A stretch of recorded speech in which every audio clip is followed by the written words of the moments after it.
So you have watched the intro spiel um, about why this is different, and if you haven't, check out that video first because it's very important that you change your mindset before we embark. And you know where I'm coming from, and I know where you're coming from, and we're good.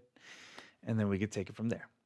So check that out. This is going to be the gentle flow. Well, they're all gentle flows in a way, but to varying degrees of intensity, heat-wise, like how much energy we're kicking up in the body, so to speak. This one's gonna be very gentle, very mellow, very basic.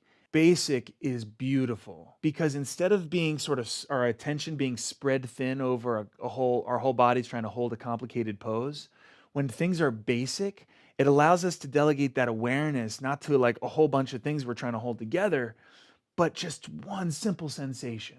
Like if we're in a forward fold, you're just feeling the backs of your legs and feeling your breath. And it's simple. And in that basic simplicity, we can allow ourselves to let that sensation unfold. Here's a really important awareness: no sensation really ever stays the same. What makes it change? Feeling it. As soon as you start to feel something, it doesn't stagnate, it starts to change. So when you first encounter any sensation, don't think that you got it and it's done deal. Feel that sensation as a budding sensation, a flowering sensation. All sensations are becoming more and more, I don't know, like I keep picturing a petals of a flower is opening and beneath is more petals and more petals. Let your sensations be like this. You feel them, you let them unfold, you don't glaze over, so to speak, in your awareness and go, okay, I know what this pose is about. Next. That attitude is highly prevalent in our culture. Been there, done that, seen it, already done it. I know this one. Yeah, I got it. That whole attitude, please be on top of that because it's blocking you from the magical wonders of your body. That said, I want you to come to a seated position, ideally, just a basic cross-legged position like I'm in now. I'm not even doing any of this pretzel-y, half lotus stuff. You don't have to, okay? For some people's legs, hips, and knees, it's no problem. And it goes in. If you like that, go for it. It's beautiful. Half lotus, full lotus, great. But for now, just cross-legged is wonderful. And I want you to visualize your spine for a moment. Feel free to open your and close your eyes as needed to look at me as a demonstrator.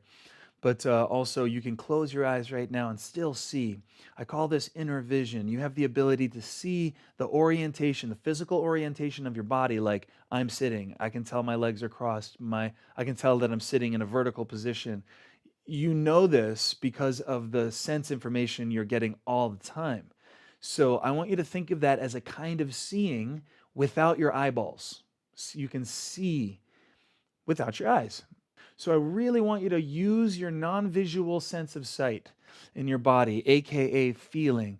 Feel your spine, visualize it. That's another aspect to this. When I say spine, aware of it or not, you have a mental picture of spine. Now, sometimes that mental picture actually is a block. So try not to let the mental image of spine block you from feeling your actual spine, but also get your mind involved. Picture your spine. See, if you like that visual of the vertebrae, see it not like a skeleton that was in your science class in school, but see it like, a beautiful living tower, trunk of a tree, or something alive and supple and can billow in the wind, in the breeze. It can sway, and feel that alive suppleness of your spine as it perks upward just a little bit. When someone ever says, you should sit up, you can say that in two ways, in a kind of soldiery sort of way, like you should sit up, and then you kind of get stiff. Don't do that stiff kind of sitting up. Think of it more like your spine is the stem of a flower that's just bursting out of the soil in the spring and just reaching upwards towards the sunlight, fed by the water that's growing up the stem from the roots. It's the roots drinking it from the earth that just got freshly rained on. That's the feeling, a really alive, supple yet relaxed spine, your head sitting nicely on top of it, and your shoulders relaxed. Maybe your hands resting one hand in the other palm or something like this, or whatever you like, hands on the knees, and just feel it for a moment. Before we do anything else, I want you to become aware of your breath. I want you to simply feel your breath as it is. Try not to change it. Try not to force deeper breaths. Just feel your breath and start to gently allow more and more of that breath to flow. So in other words, if you take in just a little bit more air, there's a sensation that comes with that, a sensation of the lungs expanding more than they typically do. All you need is the tiniest bit of that to feel it. That's the inhale. But we're going to feel the exhale too. And the exhale, if you just ride it out a little bit longer than you're used to, even just a millisecond, it's going to be different for each of us. So my breath, having done this for so long, is probably going to be a little bit longer than yours if you're just getting started. So just let your breath be exactly as it is. Feel the breath come in, enjoy that sensation. I want you to think of that sensation as light in your body. So it's not just oxygen supply. It's light, it's energy, it's beautiful. And exhales are the quality of releasing, letting go, relaxing, those qualities. So the exhale has a sigh quality. Inhale, like you're taking a deep breath in a fresh spring morning or autumn morning. The exhale, like you're just letting everything go. If you can breathe like that naturally throughout the practice, and I will remind you, then you got it. That's your breath. We got a tall spine. We got the breath. To kind of bring it home is a funny thing. Gravity. Gravity's always there. How do you feel something that's always been there? Unless you're an astronaut, you've only known the pull of gravity. And so we want to sensitize to that feeling. There's a number of things your body's telling you right now. The sensation of pressure of your legs against the floor, the sensation of your seat against the floor. You can feel, in other words, the weight of your body where your body meets the earth. Feel that pressure. That's one way we can go, oh yeah, I can feel that. That's gravity. Oh, okay. Feel the way your arms are hanging. You know, if there was no gravity, your arms would kind of go like that. Well, they're not. There's gravity. Let your arms drop. Feel that pull of your body. Translate that to your whole body. Feel the pull of the earth. It's a really comforting and relaxing feeling. It's always there, but rarely are we aware of it. Rarely are we feeling it. So just to become aware of your spine nice and tall, your breath gentle and flowing, relaxing, and gravity gently embracing you so you have something bigger than you that you can surrender to, relax into. It's very comforting. Now we've got things going. We're really feeling our bodies. The breath is flowing. Remember that your eyes can stay open and closed as needed. Close them anytime you like. The first space we're going is to just topple forward onto the hands. Let your hands meet the floor. Now watch me for a second. I'm not going very far right now to get my hands to the floor, but I am going. You can see the kind of angle difference from vertical to hands meeting the floor. Doesn't seem like a lot, but if you're using your inner vision, aka feeling your body, you'll notice plenty of things just changed. Now for me, right there in the upper outer legs, hips, and a little low back, and a little added pressure on the knees. That's where I feel it first. Instead of just going forward just because, I'm going to take a moment and feel it. Breathe into it. When you breathe while you're feeling a sensation, you're validating that sensation, thereby giving it breathing room, thereby allowing yourself to enjoy the process more. You're not pushing against your body, you're just pressing in like a massage therapist, very lovingly adding pressure. And as you get accustomed to a sensation, you may or may not feel it necessary to sink in a little deeper. How do we do that? Maybe you slide your hands a little further forward or let your elbows bend. Whatever you're comfortable with, you're basically allowing yourself to topple forward. Now, some of us are barely like this. Some of us are going to be like this. Wherever you are on that spectrum is perfect. Just find a nice sweet edge, breathe. You're always open to sinking in further, but you're never pushing the issue. Now, as you go, eventually you want to try to let your head drop into gravity too. Very lovely sensation when we are able to surrender the weight of the head into the pull of the earth, which doesn't just affect the head, it goes into the neck, down that space between your shoulder blades, down the back. What a wonderful sensation.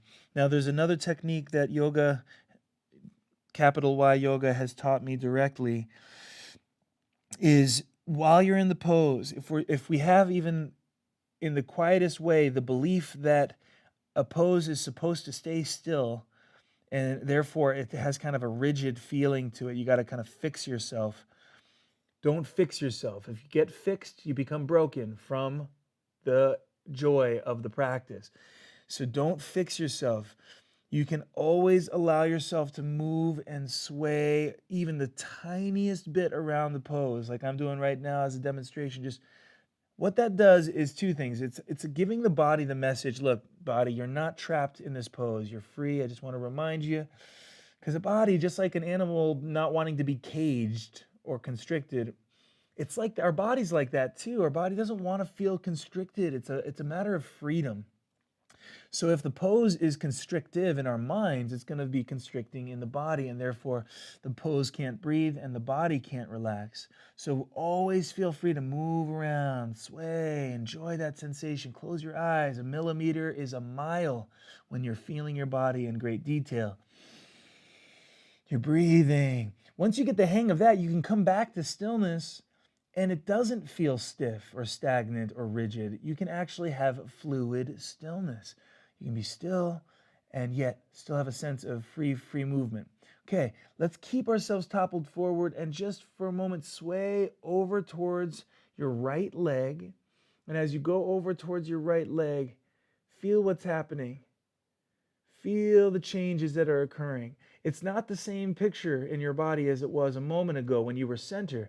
Now, as you slowly sway to the right, notice how the sensations collect and focus more on the left. For example, you're elongating over that left hip area. The left leg is feeling more. The left ribs and all that area feeling more, which you can increase by sliding that left hand further away or draw it back and closer. And you can tip and you can tilt. Remember, the posture is just a way to get the conversation going. And then breathe. Good. Now, I'd like to take a little longer, but I know we've been seated for a while, so we're going to just breeze through these a little quicker and let the the right hand is going to be supporting you on your right side. Now, if you're doing that, look how I'm kind of leaning to my right. And if you do that, you're going to get more length on the left side, and that's what we're going for. If you bend to the elbow, it increases that. So you want to just find your place somewhere in there. Once you've established that, go ahead and take your left hand. Start to slide it to the right, same direction your right hand's reaching. Get the length until you feel that length all up and down the left side of your body. And then start to draw the arm up. This is magical now. As the arm is coming up, I want you to feel not just the arm and the outer layers, but the inner layers inside of your chest. Like your arm is a tree that has deep roots. I want you to feel those roots. As the arm is coming up over your head, you're reaching over your head to the right, but drawing the arm gently back, maybe turning the head or tilting the head. And as you might be able to detect in my voice, I'm not trying to talk like that. It's actually how I feel when I do this pose. And so I'm just letting myself speak while I'm doing it so you can kind of feel the depth of where this one's supposed to go. You want your eyes rolling back. I want you to reach inside of you and imagine something like the sun or some kind of energy source or center right in the middle of your chest. And this pose is allowing you to really plug into it. Feel it. Good. Now imagine yourself over your left leg. The space between where you are right now and hovering over your left leg is magical. Most people treat it as just a means to an end. So they skip over it. I want you to slow down just enough to feel yourself collapsing down. Watch the stretch as it shifts and morphs and changes and travels across your back. And slowly as it arrives, focused more on the right side of your body, you're hovering and arriving over the left. If one of your cheeks come up off the ground like me, that's usually what happens for me, that's okay. Keep it kind of loosey-goosey. And as long as you're feeling some of that pull, you got it. We're not trying to perform yoga poses. We just want to feel our body without getting access denied. Deep breaths.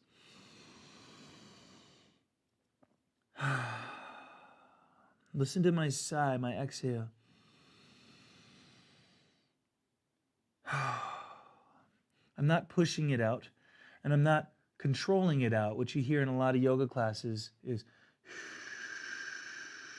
that's kind of like controlling it, pushing it. and elongating it. We just want to let the breath be as long as it is when you relax on the exhale. Good. Now, like we did on the right side, we want to do on the left side. We're going to just gently sway over to that left hand or elbow. Establish the lean. Increase that lengthiness on the right side of your body by reaching the right hand to the left, same direction your left hand is pointed. And then keep reaching in that direction.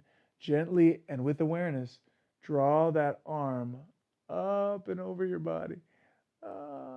Yes.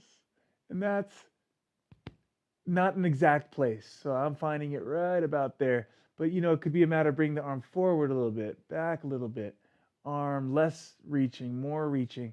Try to explore all the different planes of motion that you have available to you. What about rotation of the palm? Can the palm change what you're feeling all the way at the root of the arm? Absolutely. So be aware of that. The body's all interconnected. You can change a finger and feel it through your whole body once you get sensitized to it. And then your head able to tilt and turn. Good. Oh, deep breath. This is just about connection.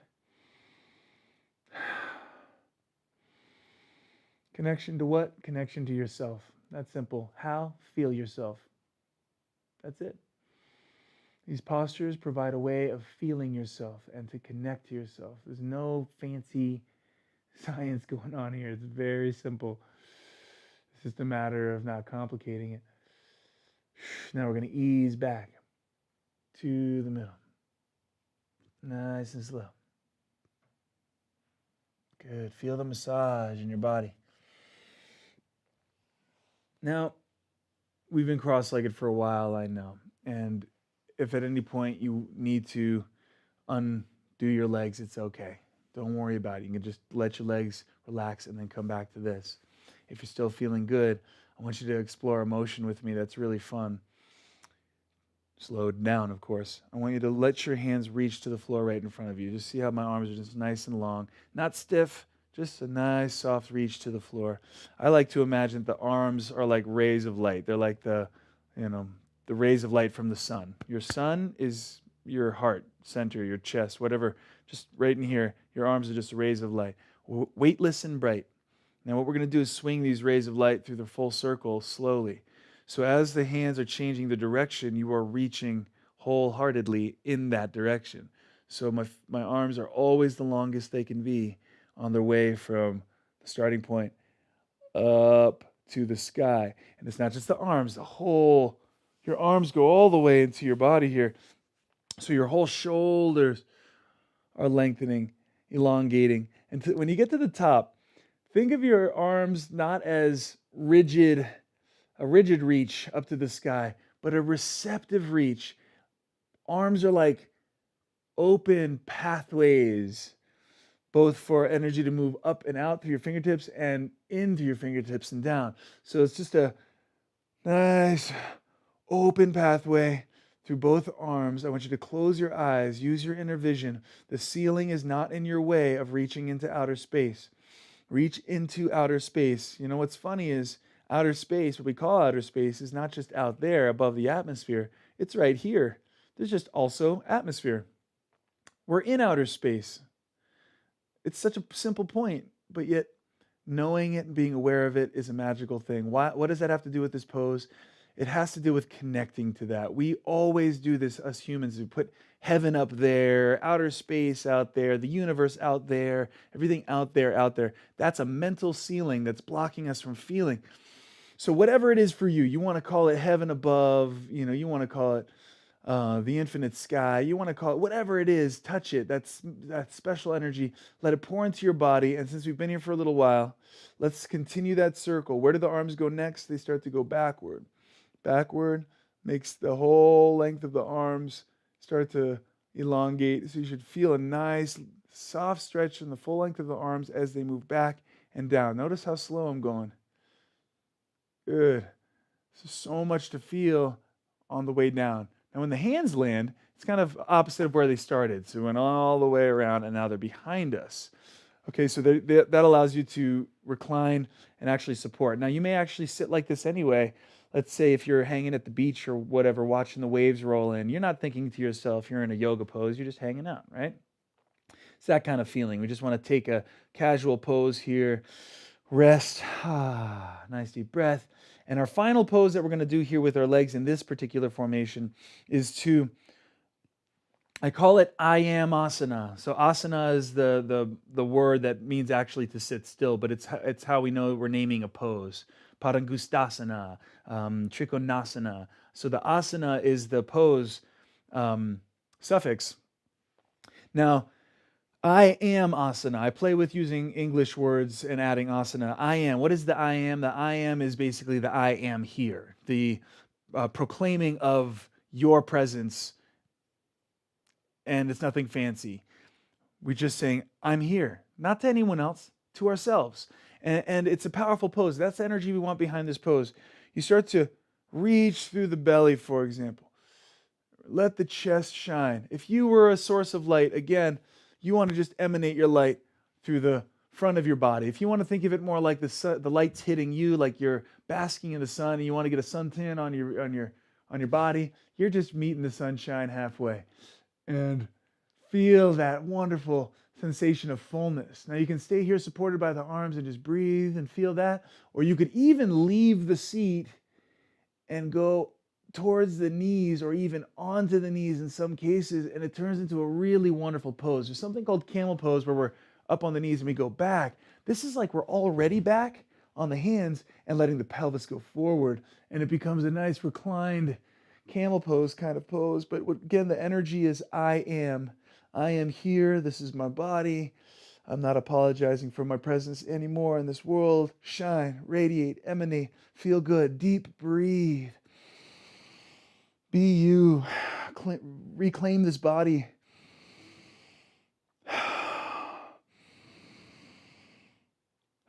Good. And after a few deep drinks of breath, we're going to drop back down. Let the hands return softly to the lap. And you should feel your whole body tingling. Tingling with what? Tingling with you. And this is a time to enjoy that and feel that. What we've done so far is very simple, but very powerful.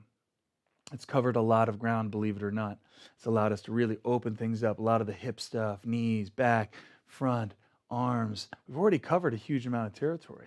But sometimes sitting cross-legged for a while can lend itself to feeling like, you want to unpack your legs.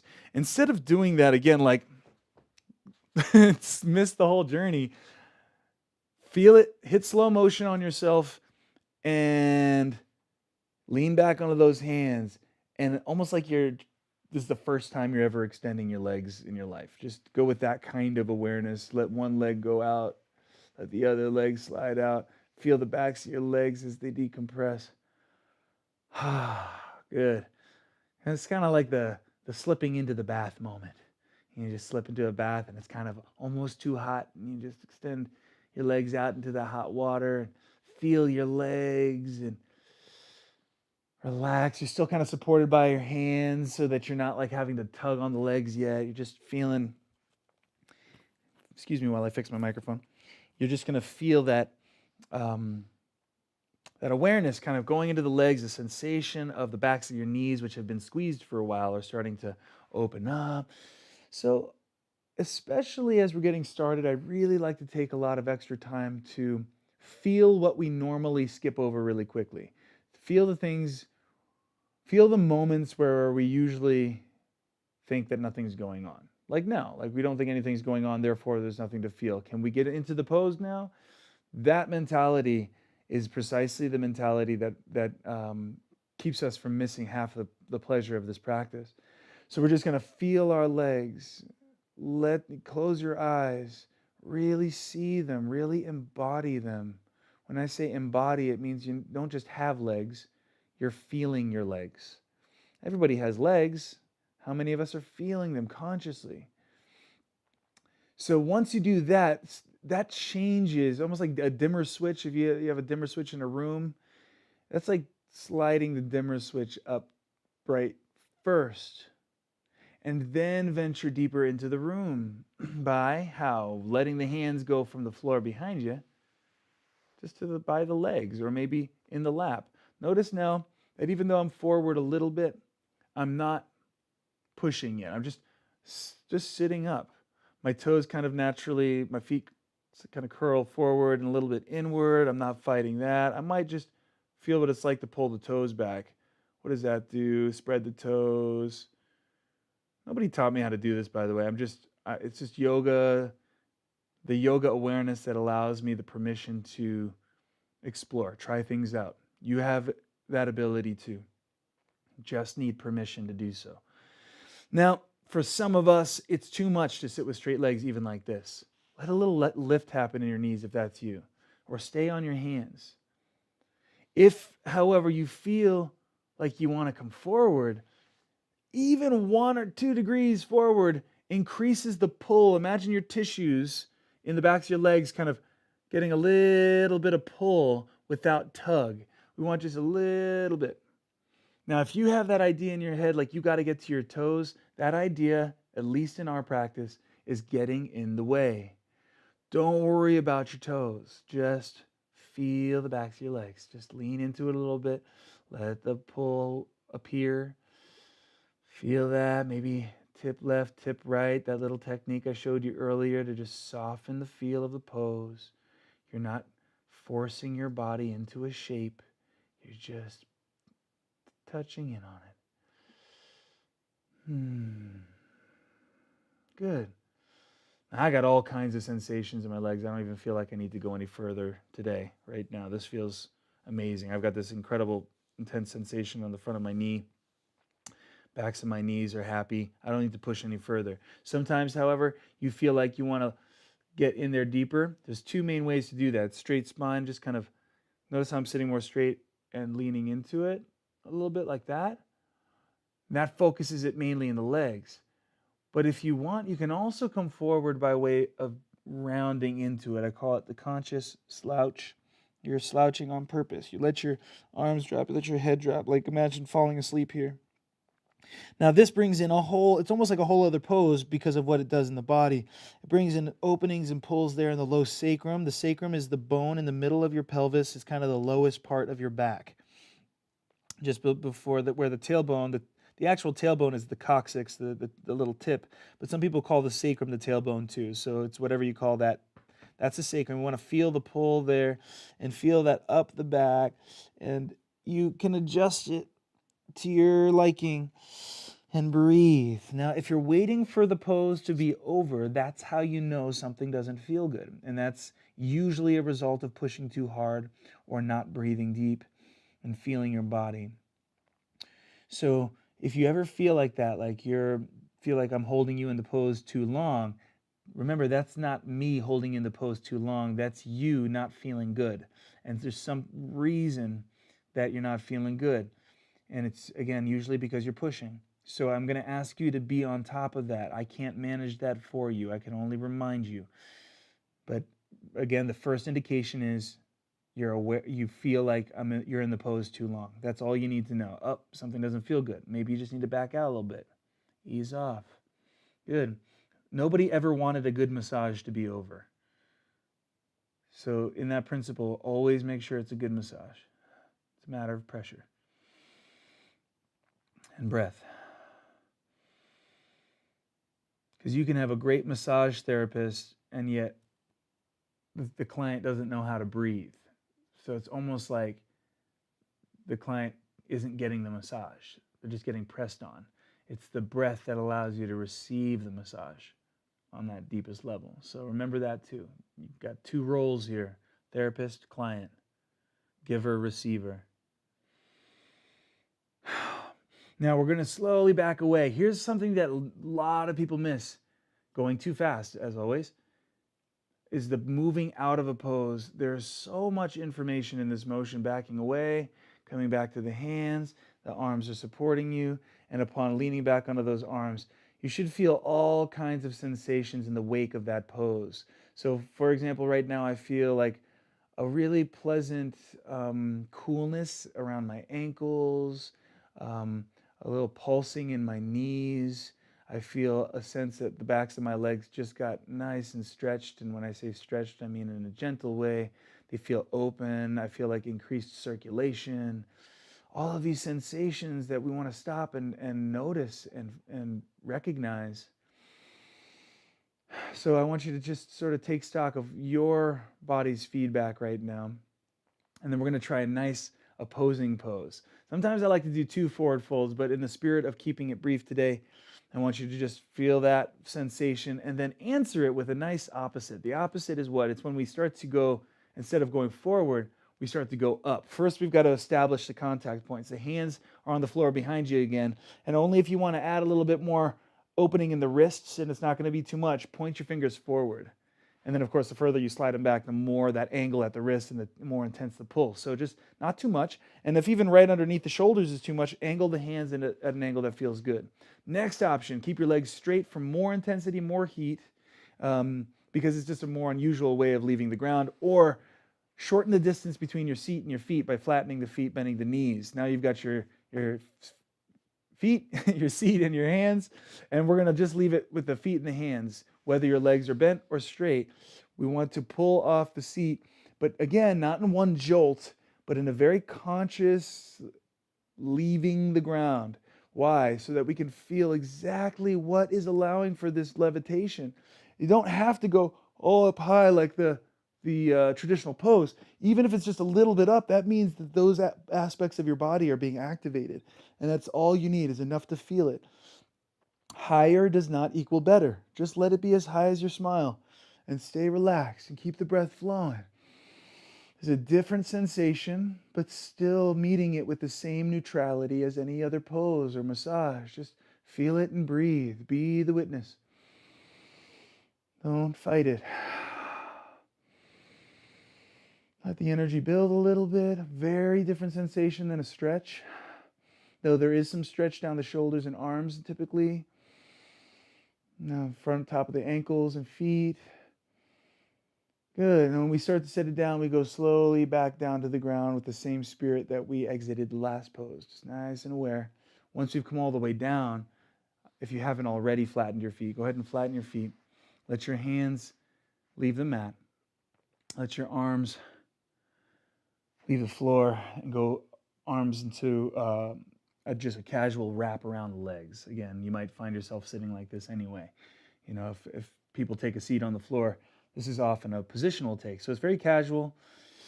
And since your arms are there supporting, you can basically relax into it. Your arms kind of contain the legs and also allow you to stay up instead of flopping back. But what if we remove the arms? What if we say arms are not allowed to support for just a moment? And all that is taking the arms off the legs, right?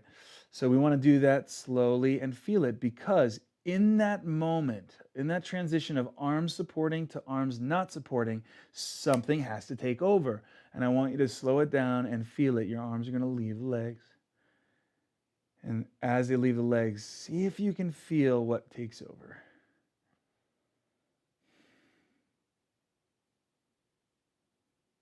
There's a lot of names for it. They call it the core, abs, abdominals. I really don't like any of the names because core sounds like a solid thing. It's not solid, it's fluid. It breathes. So core is too inert or hard sounding. So instead of a hard core, you could say soft core. I think of it as a center. So center as opposed to an object. It's just a center of gravity in the body, so to speak. Sometimes just call it tummy, belly, whatever. I just want to keep it more on the soft side. Why? Because if the posture is hard in your mind, it's going to be hard in your body. That's the mind-body connection. So we have to think of this as more of an energy field rather than muscles flexing. The muscles flex as a result of the necessity to stay in this shape and not flop back. And so all you do is just hold it.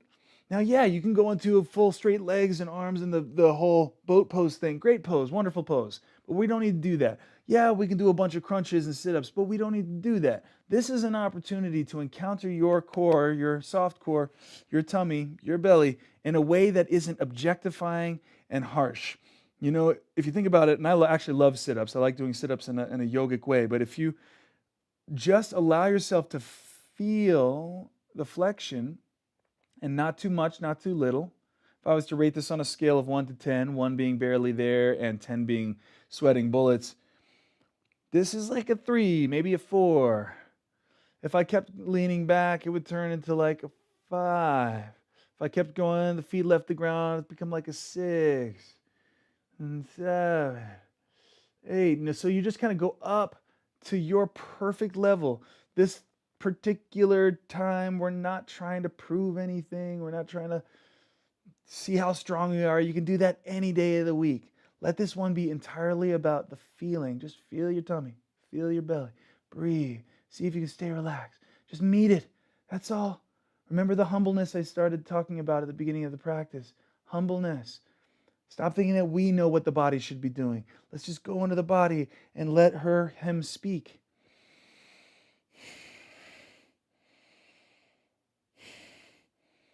Good. Oftentimes, from having the legs like this, we can build in tension right in those inner hips area. So as we come out of this one, let your soles of your feet come together. The famous butterfly. I remember doing this for the first time in gym class when I was like in 5th grade or something. They started to introduce stretching at the beginning of class, and we did butterfly. And everybody bounced their legs like this. And then we found out, oh, you're not supposed to bounce your legs. I don't think there's any supposed to or not supposed to. If you feel like bouncing the legs, bounce the legs. If you feel like keeping it still, keep it still. But we just want to have a moment when the legs are like this. Think about where is the length introduced? Where do things get longer than they usually are? So if you can feel, that's the sensation of stretch usually indicates where we're getting longer, where we're opening up and decompressing. So you should feel it in that inner hip range. The groin muscle, if we want to talk anatomy for a second, goes all the way from pezanserine is the word for it, means duck's feet. It's 3 muscles that connect there, and the gracilis comes all the way up that inner leg and goes right into, connects to the pelvis there. That's the anatomical approach to it. But again, more importantly than what's going on that level, you just want to feel it as a sensation.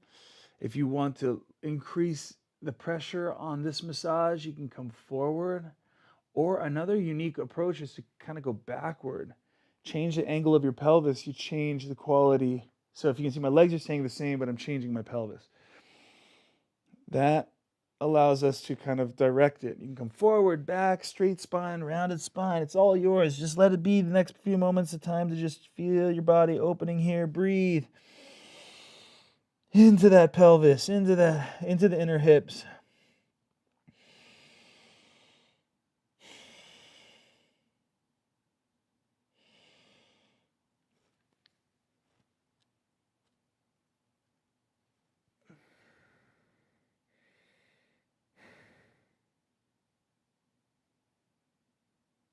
Good. We've actually covered a lot of ground already. We've gotten the hips, we've gotten the backs of the legs, we flex the back, we flex the front, we've opened up the inner legs, the outer legs. We really have already covered a lot of ground. So let's try something new, something we haven't done yet. And in between, from the pose we're in to where we're going, we just want to recross the ankles for a moment. That allows us, in most cases, to be able to plant the hands there in the front and then reorient onto hands and knees. If that's not an option, when I say most cases, maybe it's not most cases. So don't feel bad if that's not a pathway you can take. You can just swing your legs around the side, come up to hands and knees, just like so. And then let yourself relax. We haven't gotten a twist yet, and twists are amazing, okay? Twists are so important because when we're twisting, you know that there has to be a center line around which we're twisting. You can call that your spine. That's the center line. When we twist, we're twisting around that center line. Try to picture again, if you think about all the vertebrae kind of gently rotating, all the tissues that wrap it, the ligaments, the tendons, all of that, just beautiful rotation. We want to create that, but more importantly, or not necessarily more importantly, but even deeper inside, the spinal cord that it houses. Everything that you touch or feel, how does that even get registered in the brain? Think about the pathways through the nerves, and that central nerve is that spinal cord. So that's what we're going to focus on right now. We're going to bring the right hand to the center. We're going to let the left hand come up off the ground and simply float up like hot air to the sky. Now, this is already a twist. Notice how my right shoulder is above my right hand, but then my left shoulder is over my right shoulder. That's what creates a twist. And then the left arm shoots up from there. It's almost like the two arms make one line. Nice, beautiful twist on this side. Big breath. And as you weave it under, we're going to bring it back down, like it's going to go back to where it started, but then keep going. Skip the ground where it was. I usually bring the back of the hand to the floor and then slide it underneath that arm. Keep going. And as you keep going, your shoulder's going to land closer to the earth. And then, again, I'm not going to say most cases, but if you can, let your shoulder be a contact point in the side of your head.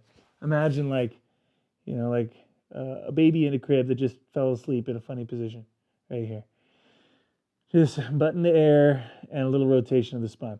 If that's not working, you can go two directions. You can go back towards the heels, or you can go forward more. Find a place where you can rest, though. Ideally, knees below the hips so that they're just pillars of support. And then from here, there's already a twist going on, by the way. If you breathe and you really pay attention, you're going to feel, there's already rotation going on all the way down my spine. Anything further is just an accent to this. Sorry for any microphone noise. I'm trying to get my hair out of my mic in my face. And what we're going to do is you can leverage yourself into the twist by pressing the left arm against the floor. Notice how when I do that, it kind of allows me to twist more. You can also do that with the right hand pushing down on the floor. Or while the arm is pressing, your right arm can play right up in the sky. And then if you change the direction, it's amazing how it changes everything. You can reach back to the back wall, overhead, forward, around your back. Let yourself play with it. There's no wrong way. Just as long as you're smiling and breathing. And when I say smile, I'm talking about that smile that you can't wipe off your face because it's coming from your heart, because you're feeling your body. It feels good.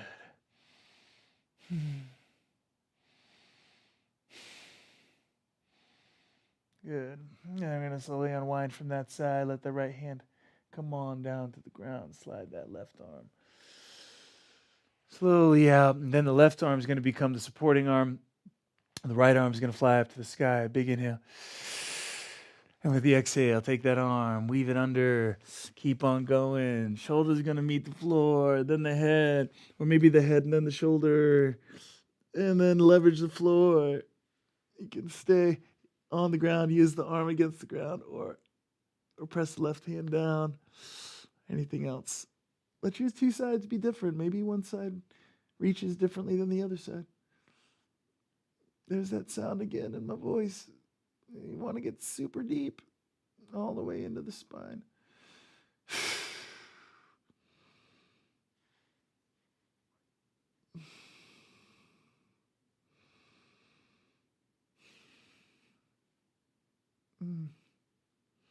And then on the way out, the untwist. I often call it the harvest of the pose. So you're harvesting it. You're coming out nice and slow. I want to feel that. Back to all fours. A little moment to just kind of get fluid for a second. Being on the hands and knees gives us the option of moving around while we're on the hands and knees. Now notice any movement you make is like in some way, shape, or form going to affect the spine. If I tip left, I can feel my spine bend that way. If I tip right, forward, back, all that. By now, though, you may feel like your knees want to have a little break. So let's do just that. From the side view, look at my feet as the toes touch the floor and the soles of the feet open up. That's good. We want to feel that sensation of the feet opening. You can even take this opportunity before we leave the knees to just press back into the feet. How often our feet get crammed into shoes and they take us from A to B to C all day long, every day, and they just rarely get to be the stars of the show, so to speak. So this is just that opportunity to really let your toes spread and open up. And as reflexology understands the hands and feet like maps for the whole body, you can affect the energy flow and health of the whole body by pressing on certain points on the hands and feet. It's really cool. So this is kind of like a self-reflexology session here. Now, as we prepare to leave the knees, another one of those moments where something's leaving the ground. You can do that again without even realizing what you did and just go like that. But when I want you to get in the practice of, if something's going to leave the ground, especially when it's bone support like this, your femurs, biggest bones in the body, are like two pillars here, and they're bearing a lot of the weight. It doesn't just magically end up, well, it is kind of magical, but something happens to get it from the femur to the whole leg as we leave the knees. As soon as the knees leave the ground, even as they start to leave the ground, you're already beginning that process, and I want you to feel what happens. Feel, my body just automatically starts to change shape. I feel my pelvis tilt to direct more of that pressure into the legs. The knees start to get lighter. The arms, the hand pressure gets increased, and the toe pressure. And we keep going. If I keep going up, for some reason I always imagine a strong helium balloon tied to the tailbone, about to pick you up, and then it pops, and then you land onto the hands and the feet, and the backs of the ankles get long, and the calves and the knees. So it's like kind of like a forward fold, but at an angle, so you don't have to hit the backs of the legs too hard. Now, don't worry about your heels getting to the floor, and don't worry about getting your legs straight. If you're not needing to, you already got enough pull in the backs of the legs. Of course, you can also go straighter legs if you want. I find usually with the first few rounds, I'm not even getting my heels on the ground. I just like to let them relax, let the knees bend. Now, what is downward dog? I've been steering away from that name too. It's just kind of just overused name, downward dog, upward dog, all that stuff.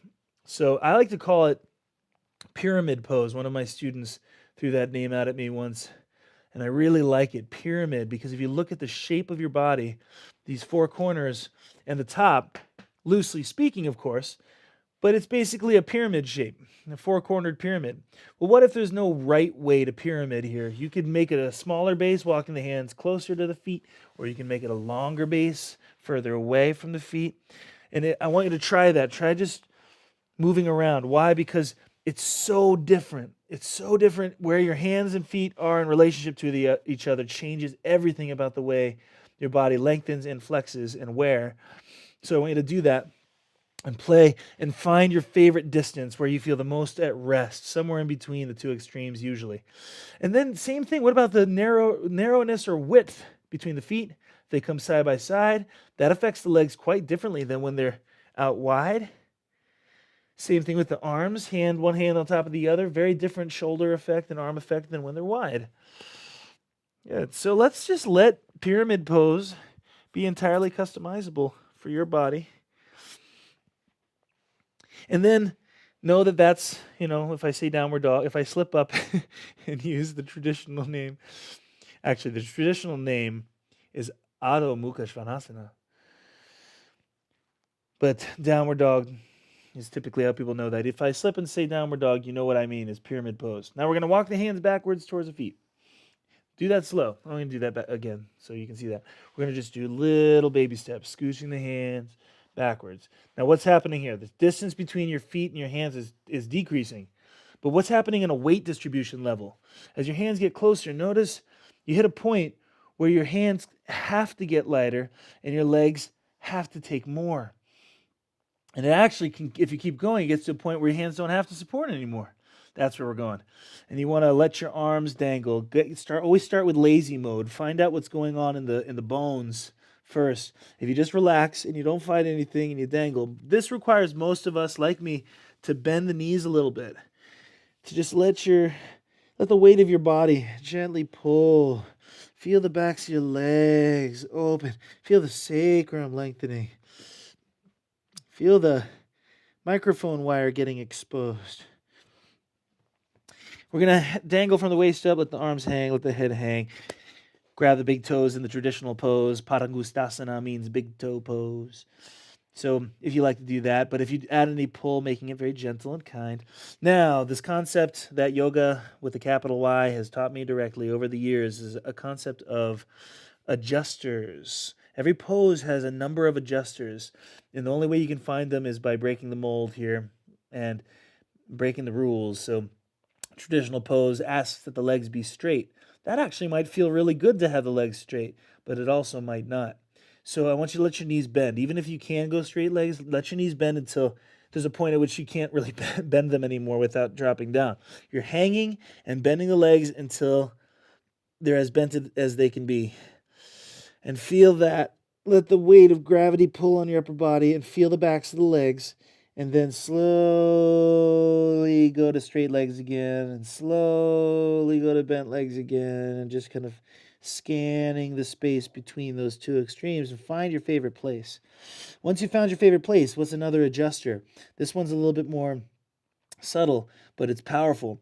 You're going to focus on the leaning of your weight. So at any given time, aware of it or not, your weight is distributed over the pads of your feet. And usually we go towards balancing it equally between front and back and middle. But what if we play with that a little bit? What if we lean more towards the front of the feet, give more support to where the balls of the feet are, let the heels get lighter, and even kind of just like the heels are teasing the possibility of leaving the ground. And you just feel your legs now. Feel how does your body compensate for that change in weight distribution, that lean adjustment. And then to really feel it, go to the other end of the spectrum, back to the heels, fronts of the feet. Notice how I can almost like pick up those feet at the front. Weight into the heels. Very different effect. Maybe affecting the same areas, but in a different way, in a different angle. So this is just scratching the surface of how dynamic these poses can actually be if we bring in some adjusters and just play with it. How about left foot, right foot? Just a little emphasis on one and the other. And then find your place in the middle of all that, a place you can still hang. We're going to just hang for a little bit longer and sway your whole torso to the left leg. When you go to the left leg, notice that the stretch, which is usually the backs of the legs primarily, if you sway to your left, they start to go to your right of your legs.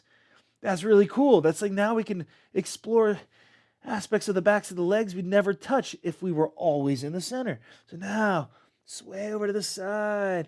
Give yourself a breath or two. Feel that. Notice that one knee can bend to the other, and you can adjust in so many ways.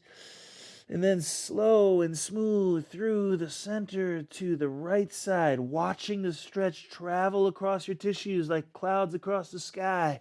Nice and smooth. Deep breath. Let the knee bend. Let it straighten. So forth and so on. These first classes, I'm always a lot more verbal because I want you to learn the lingo, so to speak, the natural lingo of the body, and learn how to give yourself permission to explore. Now we're going to let ourselves come back to the middle, and we're going to start to stack ourselves up from the ground, up slowly. I usually let my knees bend for more of a natural process. And then right about here, it's probably different for everybody. Right about here, you may notice it in your back, the both pull and the flex that's going on. As your back is engaging to draw yourself up to the vertical, it's also getting a massage and lengthening. But then you hit that sweet spot where everything stacks. And we're about to wrap this up, guys. But I want to wrap up on this point. Just a couple more poses, really. We're at the back of the mat because we were in pyramid pose and we walked the hands back. But you could just as well at this point come forward to the middle of the mat or to the front of the mat if you prefer.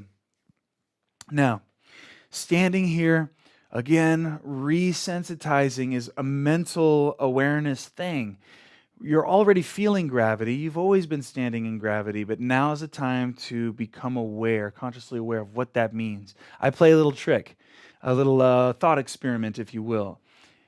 And imagine the space astronauts. I just saw the movie Gravity with Sandra Bullock. Actually, it was pretty cool. I really enjoyed the movie. And at the end of the movie, you see her, well, I won't give it away, but she's back on Earth. And I guess I gave it away. So, okay, sorry. Post-spoiler alert.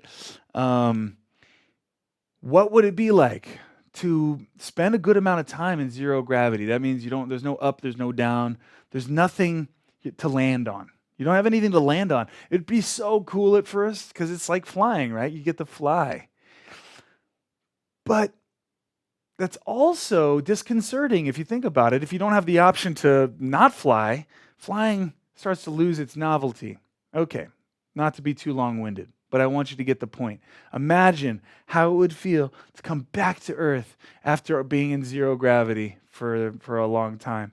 Imagine your body you're stepping off the shuttle onto the tarmac or wherever they arrive, and you feel the ground for the first time. You feel the ground pressing against your feet and your feet pressing against the ground. You feel your arms hanging.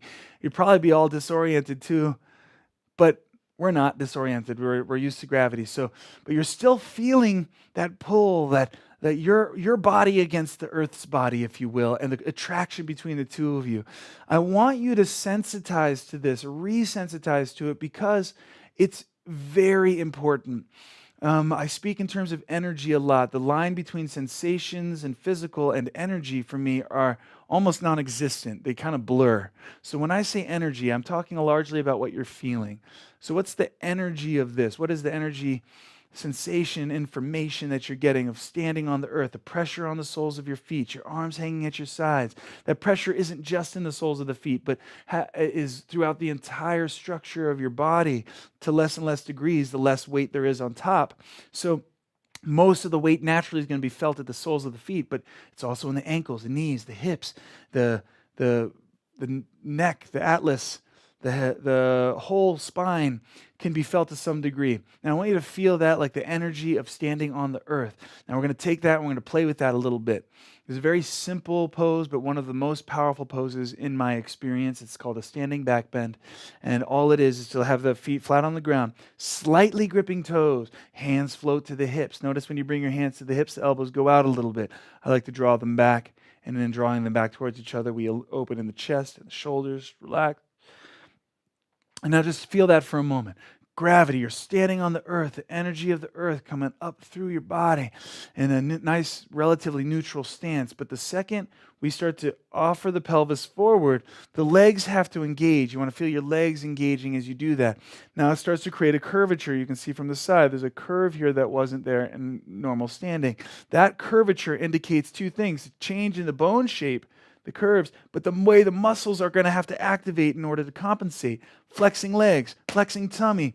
If you keep going, flexing tummy up higher in the throat and all the musculature that engages on the front to keep you from snapping back, and yet in opposition to bending back, creates this really awesome energy sensation that I want you to feel with all your heart. Sink into the heels, deep breath.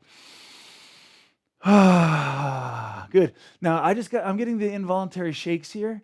That hasn't happened to me for a while, actually. It's a really good sign. If your body wants to rumble and shake, I'm just going to kind of let it go for a second here. That's not uncomfortable. It's not an uncomfortable sensation. It's actually nice. You just let those happen. Keep feeling it. Keep breathing. And millimeters can be the difference between too much and not enough. Don't go into overwhelm. Just tease that edge. Right before overwhelm is the perfect place where you can still stay relaxed and breathe. Good. Nice. And then we're going to come back slow motion to a neutral stance. Let the arms drop to your sides again. And this is the other half of the pose, are the moments after. We just want to feel the effect. Try to be nice and still. Even close your eyes and just feel this one. I will be silent so you can hear the sensation.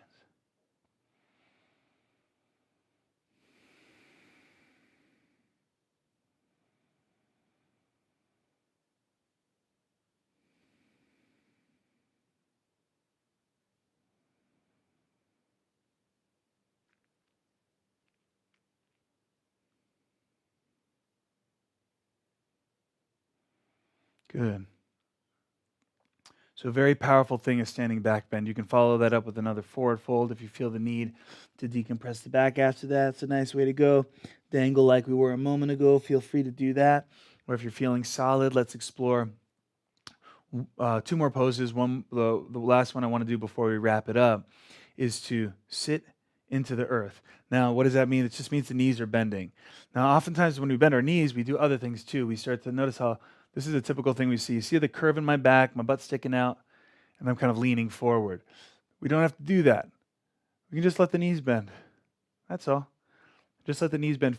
And notice now that also, instead of my low back being flexed and my pelvis sticking out, that lets my low back muscles relax. I'm just using stacking the spine to support me, and the pelvis is free to move. So it's a relaxed sitting. And of course, you can sit more. The more you sit, the more natural it is to lean forward. But we don't want to quite get that low, just low enough to feel it. And I want you to bounce a little bit, so again, that we're not getting this kind of stiff thing about us. We're keeping it fluid, playful, easy breezy. Okay, so what does that do? What does that bring into our body that wasn't there a moment ago? Straight legs, bones are supporting. Bent legs, muscles kick in. And again, blurred line between physical and energetic. The energy that comes with the flexing of the legs, the heat, the warmth, the vitality. I think of it as kind of vital energy that we're starting to generate here. Instead of letting it tire you out, imagine that it's charging you up. A shift in the mind that changes your relationship to the sensation, which changes the effect it has in your body, the way you're breathing. So you're breathing not like you're getting drained of your energy, you're breathing like you're getting supercharged. Okay, stay in that mindset with me, and we're going to cross into a kind of more of a Tai Chi-like pose here. One of the postures we see in yoga class is more of a straight arm, angular sort of thing. I like to cross into more of a Tai Chi, holding the ball, they call it. So you're sitting into the earth, you're wrapping your arms. I picture like an invisible tree trunk, and you're trying to hug it and touch your fingers around the tree trunk, but it's just a little too big, so there's an inch or two between your fingertips. And your arms are nice. It's a round tree. It's not a squeezed tree. It's not a long tree. It's a round tree right there in the middle. Shoulders stay relaxed, sitting into the earth, and breathe with me for a while. Just let the sensation build. With every breath, you're getting more and more energized, not tired, energized. Holding that energy in a nice warm embrace. Traditionally, shoulders, elbows, hands all around the same height, but if there's some fluctuation there, don't sweat it too much. Just keep a nice, friendly relationship here. Good. Now we can go plenty longer than that, but just to taste it today, and we want to let the legs straighten again and the arms fall at our sides, and again, the other half of the pose, the moments that follow, nice and still and quiet. Even close your eyes and feel.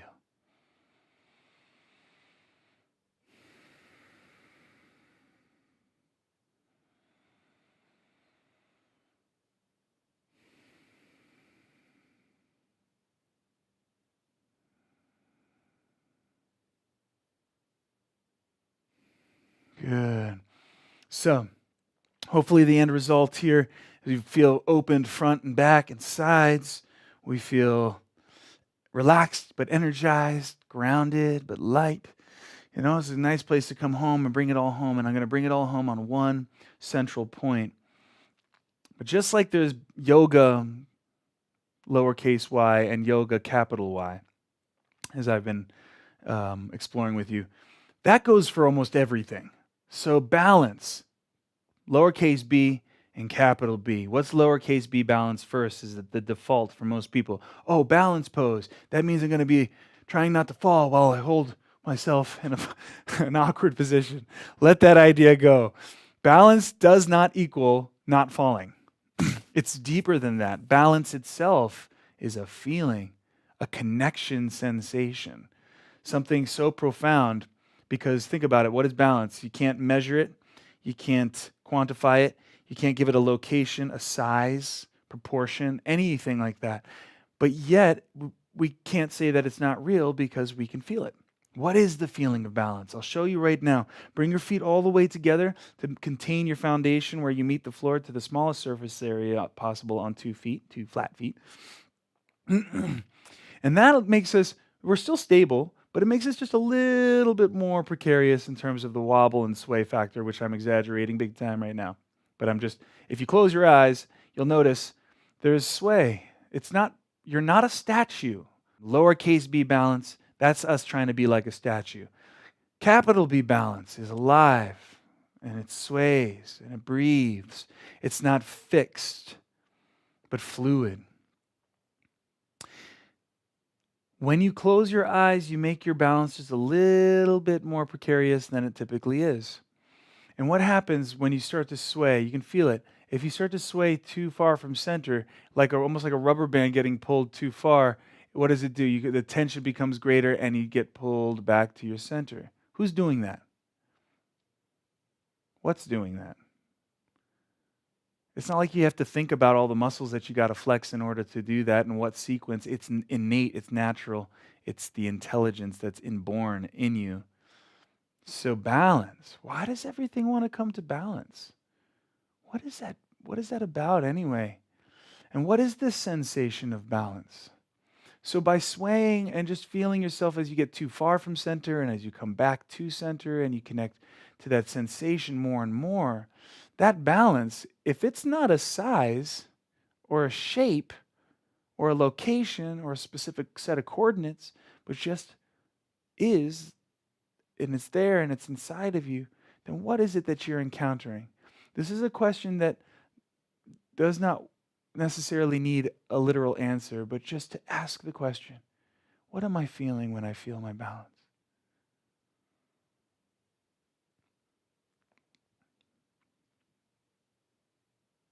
Furthermore, your physical balance is not happening in a vacuum.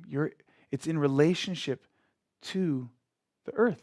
It's most obvious. Because without the earth, there'd be nothing to stand on, therefore there'd be no center of balance. So your balance is in relationship to the earth, to the center of the earth. So as you're standing here, eyes closed, feeling the sway, I want you to visualize and see like an invisible connection between your center and the center of the earth. Feel that lifeline. Well, that actually would follow to say between you and everything in existence. To a much less obvious degree, it's very obvious to feel it between you and the earth, as the gravitational field there is the biggest. But it's between you and the sun. It's between you and the moon. It's between you and every other person, particle, grain of sand on this planet and throughout the entire universe. You are in a relationship right here where you stand. You are in a direct relationship via what we call gravity, which is actually not the best word, coming from the word grave, gravity. It's not grave at all. Gravity is actually levity. Gravity is love, and it's the reminder of the connection of all things throughout the universe. So right here, as you're feeling your balance, this balance is not happening to you as a separate object from everything else, but rather because you are in connection and contact with everything else. Why is it important that I'm taking the time to say this? Because if you don't see the bigger picture and don't realize what you're encountering, are you really even encountering it? So by deepening the narrative of what capital B balance is, you are discovering balance like you never could before. And as a finishing note, and you can reopen your eyes, but I want your eyes to be now the windows through which your center appears. In closing, we want to take this with us. The whole point of this, like I said, either in the intro to the intro class video or in the beginning of this class, I can't remember. We want to take this with us. It's not just about doing it for an hour and a half every few days. It's about getting in the habit of noticing and feeling what we're normally desensitized to. So hopefully, if nothing else, this class resensitized you to your own body and gave you a sense of kind of the endless possibilities that await us now that we're letting go of the constrictive mind space that we've inherited from our culture and from our parents and from society. It blocks us from really encountering the majesty of our bodies and the world around us, for that matter. Take this with you. There's always a way, even when you're driving your car, or standing in the grocery line, or wherever you may be, no matter how mundane it may seem, you can connect to everything right through your feet into the earth, into the sky, and feel your connection. And in that, feel happy, peaceful, and safe in this world. That's my invitation to you. There's going to be so many more of these experiences and offerings, and so I invite you to play around on my website, and there is going to be more and more of a rich wealth of offerings like this: yoga videos, podcasts, interviews, blogs, and all of that kind of stuff. So please check that out. I'm glad you joined me today, and we're just going to kind of take it up a notch with each video. So see you next time. Namaste.